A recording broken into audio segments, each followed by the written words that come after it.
साथियों नमस्कार। विद्या संकल्प चैनल पे आप लोग का स्वागत है। देखिए, प्रीवियस ईयर का क्वेश्चन हम लोग इस पे कराते हैं, करंट अफेयर कराते हैं, स्टैटिक जीके कराते हैं।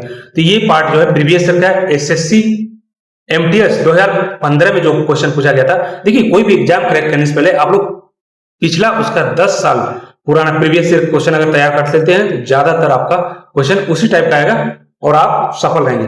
तो ये पीवाईक्यू है, एमसीक्यू टाइप होगा। टॉप 25 यानी इतना ही पूछे जाते हैं विथ एक्सप्लेन। चलिए प्रारंभ करते हैं।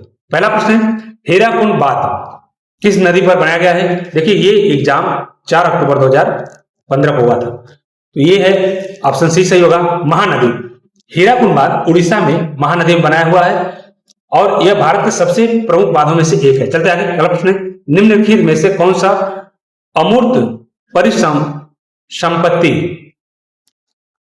यानी इंटेंजिबल एसेट का उदाहरण है? तो ये देखिए, साख, पेटेंट, ट्रेडमार्क, ये सभी। तो इसमें से ऑप्शन डी सही होगा, ये सभी साख, पेटेंट और ट्रेडमार्क। देखिए, साख, पेटेंट और ट्रेडमार्क एक ऐसी संपत्तियां हैं जिन्हें देखा या छुआ नहीं जा सकता, इसलिए इन्हें अमूर्त संपत्ति कहा जाता है। चलते आगे। अगला प्रश्न है, सिखों के 10वें और अंतिम गुरु गोविंद सिंह का जन्म कहां हुआ था? तो कहां हुआ था ये देखिए, ऑप्शन बी सही होगा, पटना साहिब। गुरु गोविंद सिंह का जन्म 22 दिसंबर 1666 ईस्वी में बिहार के पटना साहिब में हुआ था। चलते आगे। अगला प्रश्न है, लोकसभा के प्रथम अध्यक्ष कौन थे? तो ये है ऑप्शन बी सही होगा, जेबी मालवलकर।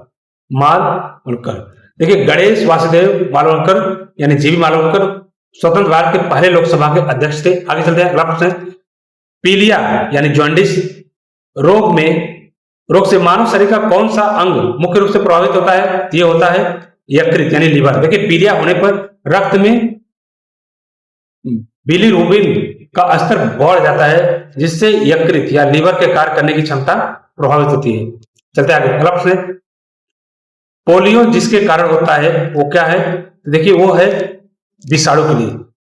पोलियो एक अत्यधिक संक्रामक रोग है जो विषाणु यानी वायरस के कारण होता है। चलते आगे।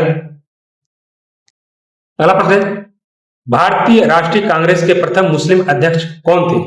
तो ये था ऑप्शन बी से होगा, बदरुद्दीन तैयब जी। तो ये बदरुद्दीन तैयब जी 1887 के मद्रास अधिवेशन में भारतीय राष्ट्रीय कांग्रेस के तीसरे अध्यक्ष के रूप में कार्य किए थे और ये भारतीय राष्ट्रीय कांग्रेस के प्रथम मुस्लिम अध्यक्ष थे।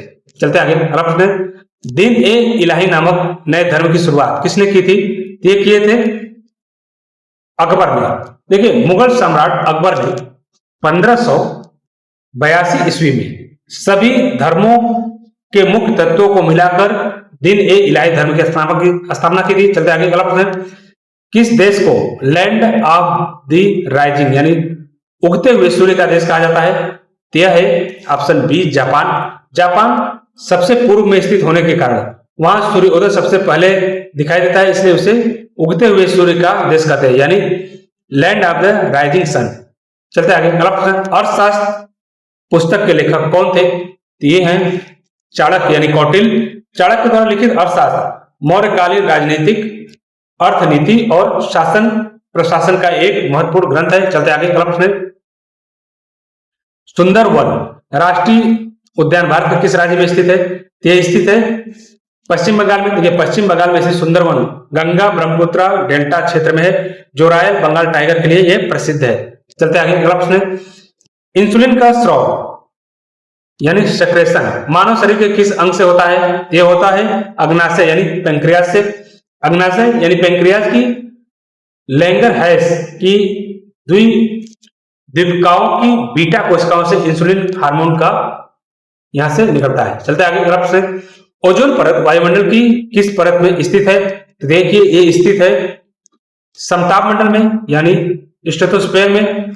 ओजोन परत मुख्य रूप से समताप मंडल पाई जाती है और यह सूर्य की पराबैंगनी किरणों को धरती तक आने से रोकती है।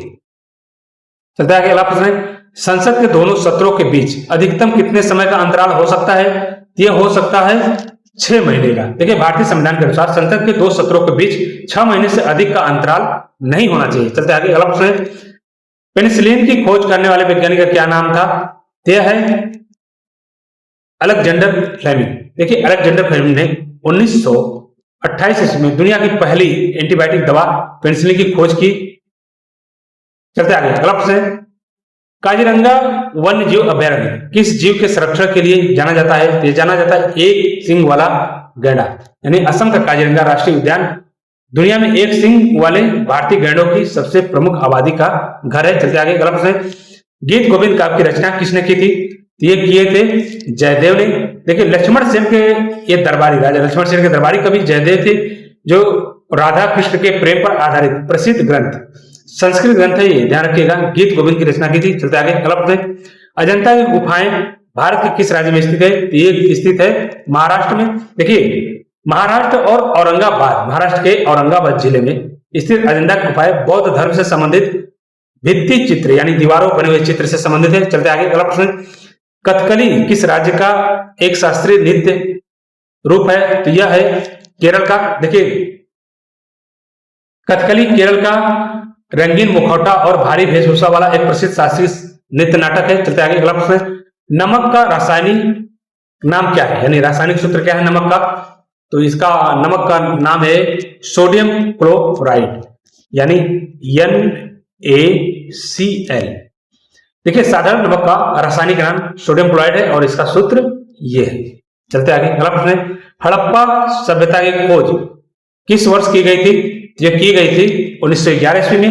देखिए राय बहादुर दयाराम साहनी ने वर्ष 1911 में सिंधु घाटी सभ्यता के पहले स्थल हड़प्पा की खुदाई कर इसकी खोज की थी। चलते आगे। अगला प्रश्न है, भारतीय संविधान के किस अनुच्छेद में अस्पृश्यता यानी अनटचेबिलिटी के उन्मूलन का प्रावधान है?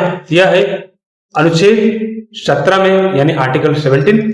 भारतीय संविधान का अनुच्छेद 17 अस्पृश्यता को पूरी तरह समाप्त करता है और किसी भी रूप में इसका आचरण दंडनीय अपराध होगा, यानी छुआछूत किसी के साथ नहीं कर सकता कोई भी। चलते आगे। अगला प्रश्न है, वायुमंडलीय दाब यानी एटमॉस्फेयर प्रेशर को मापने के लिए किस उपकरण का उपयोग किया जाता है? तो देखिए ये किया जाता है बैरोमीटर का। वायुमंडल के दबाव को नापने के लिए बैरोमीटर यंत्र का उपयोग किया जाता है, जिसमें पारे यानी मरकरी का उपयोग होता है। चलते आगे। अगला प्रश्न, सौरमंडल का सबसे चमकीला और सबसे गर्म ग्रह कौन सा है? तो यह है शुक्र ग्रह। देखिए घने कार्बन डाइऑक्साइड के वायुमंडल के कारण ग्रीन हाउस प्रभाव की वजह से शुक्र यानी वेनस सौरमंडल का सबसे गर्म और चमकीला ग्रह है। चलते आगे। अगला प्रश्न है, भारत की राष्ट्रीय खेल किसे माना जाता है? तो देखिए माना जाता है हॉकी को। भारत ने ओलंपिक खेलों में हॉकी में लगातार कई स्वर्ण पदक जीता है। ऐतिहासिक रूप से हॉकी को भारत का राष्ट्रीय खेल माना जाता है। तो आज के लिए बस इतना ही, मिलते हैं नेक्स्ट वीडियो में। देखिए प्रीवियस ईयर, करंट अफेयर्स और सीरीज वाइज पूरा आप लोग को जीके का इतना भंडार यहाँ मिलेगा कि कोई भी क्वेश्चन आप लोग को एग्जाम में छूट के नहीं जाएगा। इसलिए लाइक करिए, सब्सक्राइब करिए, लाइक करिए, शेयर करिए, कमेंट करिए, लोगों तक पहुंचाइए। Thank you for watching. मिलते हैं नेक्स्ट वीडियो।